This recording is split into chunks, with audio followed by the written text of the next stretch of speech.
Well, we did it all, Shabbos, Yontif, I davened every day of my life for a very long time. That kind of thing. Totally kosher.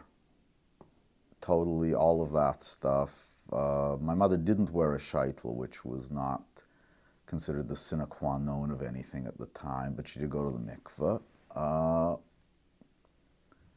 Beyond that, it's 12 sets of dishes. Milchiks, Fleischiks, Pesach. I think we had Shvius dishes or something. All of that. But we also, we had a television set. The religious world, the Orthodox world, has changed a lot in, half a century. But, nobody needed to worry about eating in our house if you'd get mishloachim, emissaries as they were coming through. And, these are basically fancy schnorrers. And they didn't have any problem staying with us. And they would certainly eat the free food. So it had to have adhered to some basic standard.